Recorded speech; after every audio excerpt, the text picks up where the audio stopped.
My dear friend, we've all heard of the terminology psychological projection. A quick Rabbi Google search turned up the following definition. Sigmund Freud argued that projection is a way of avoiding uncomfortable, repressed feelings. Projection provides powerful protection against feelings one does not wish to deal with. In other words, we have negative feelings within ourselves. We're scared to deal with it. They're uncomfortable. So instead of dealing with those feelings within ourselves, we project them on others. What's fascinating is that we actually find this concept in this week's Torah portion. Moses is recounting all that the Jewish people have experienced over the past 40 years in the desert. And then Moses gets to the story of the spies. Moses says, God promised us the land. He promised us we'll conquer the land. But for some reason, you, the Jewish people, decided you want to send spies. I said, all right, let's send spies. Moses sends the 12 greatest, the brightest Jews, the holiest, to go spy out the land of Israel. But then when they return, we all know the story, 10 spies come back, and they discourage the Jews. They say it's a fantastic land, fantastic fruit, but the people are mighty, will never conquer.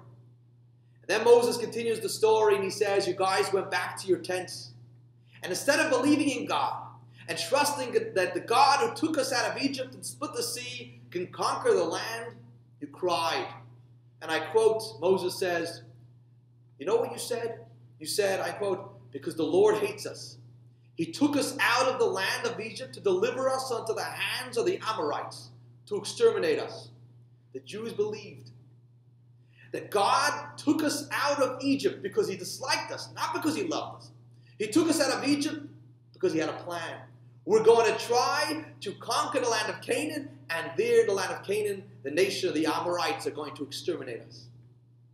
And Rashi comments, he says, obviously, God loved the Jewish people, an unconditional, intense love, and for that reason, God performed these fantastic miracles.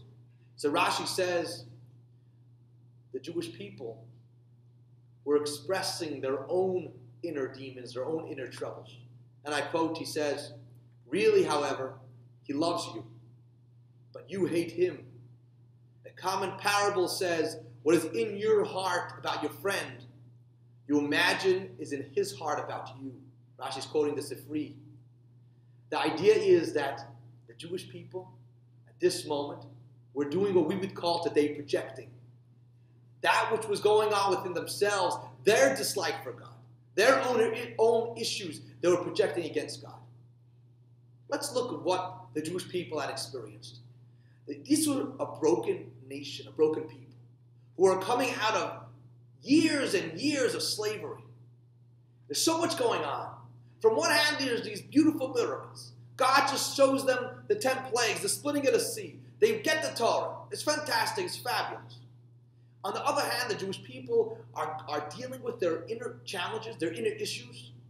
You know, you can take a slave out of Egypt, but it's a lot more difficult to take Egypt out of a slave. And that Egypt, that inner slave, would come out and express itself. It's a challenge, a demon they were dealing with within themselves, and would come out as a projection, as a complaint. God dislikes us. It's not our issues, it's God's issues. God's making problems. And look what happened every moment, every step of the way. The Jewish people are standing by the sea. They just experienced the 10 plagues. They're standing at the sea. The Egyptians are coming toward them. Moses says, don't worry. You be quiet. God's going to fight for you. A miracle is going to happen. Instead of recognizing, obviously, something fantastic's about to happen, the Jewish people start crying. They say, obviously, this was a real estate issue. God felt there weren't enough graves in Egypt. So God's going to take us out of Egypt so that we should die and be buried in the desert. They're complaining. They're projecting their own issues. Later on, when they come into the desert, they complain again and again. They complain about the water. Instead of recognizing the fantastic miracle of the manna, they complain about meat. And now when the spies come back, Moses says, instead of recognizing that obviously God can take you into the land of Israel, you complain. What was happening at that moment was that the Jews, their personal issues, caused them to only see negative. At that moment, as ridiculous as it sounds, the Jewish people, all they saw was all the bad. And obviously, and they believe this, obviously, God took us out of Egypt with an objective. God had a plan. God's plan was that we should try to conquer the land and die in the land by the Amorites. This was a conspiracy.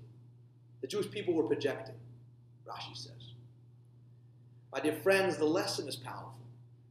The Torah is telling us how important it is in life, what's going on within ourselves.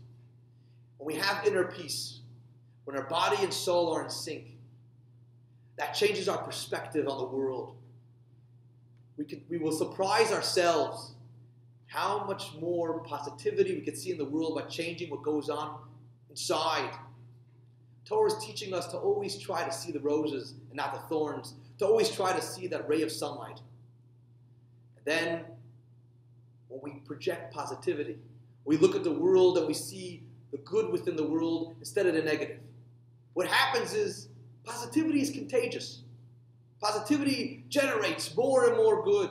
Like the famous saying of the Holy Tzemach Tzedek, when you think positive, it will be positive. We generate positivity in the world. We generate good things in the world for ourselves and for our families and our communities.